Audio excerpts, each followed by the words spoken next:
রসুল বলছেন মসজিদ ভর্তি লোক থাকবে, একটা ইমানদার থাকবে না আখিরি জামানায়। তাহলে ইমামটা বাদ না আচর মধ্যে। হ্যাঁ, অতএব এ যদি ক্ষমা চেয়ে লাই তারপরে দালালি করিস, যা রুজি রুটির ব্যাপার করবে, যা আরাম খাবি থেকে যা। শুনছেন তো নাকি? কিন্তু যতক্ষণ না ক্ষমা চাইছে এরপরেও যদি এর পক্ষপাতিত্ব কোনো মুসলমান লেয়, কোনো আলেম ওলামা পীর মুফতি পীরজাদা ইমাম কেউ লেয়, জানতে হবে তার মধ্যে ঈমান নেই, সে হলো বেঈমান। নবীর হাদিস, আমার কথা নয়। এটা দায়িত্ব আপনার কাছে পৌঁছানো ছিল না? চলে আসেন। নবীর মাদ্রাসার বিরোধী যে করবে, ক্ষমতা না থাকে মুখ দিয়ে, মুখে যদি না থাকে অন্তর থেকে ঘৃণা করতে হবে না? যদি তিনটের মধ্যে কোনোটা না থাকে তার মধ্যে ঈমান। রাজ্য সরকার বলছে মাদ্রাসার ছাত্রদের মিড ডে মিল নাই, রাস্তার কুকুর ও কুকুরের বাচ্চাদের জন্য মিড ডে মিল আছে।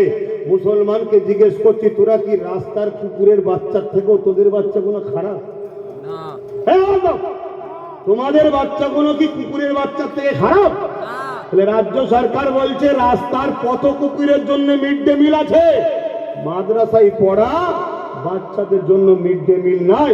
এ আমাদেরকে কতটা ঘৃণা করে, আমাদের বাচ্চাদের ঘরে কুকুরের বাচ্চার থেকে খারাপ মনে করে, তাই কুকুরের বাচ্চাদের জন্য মিড ডে মিল দিচ্ছে, আর আমাদের বাচ্চাদের জন্য দেবে না। মানে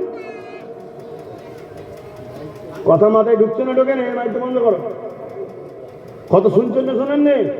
ওই আজানটা বাঁচাবার জন্যই কথা বলছি। অতএব জাতি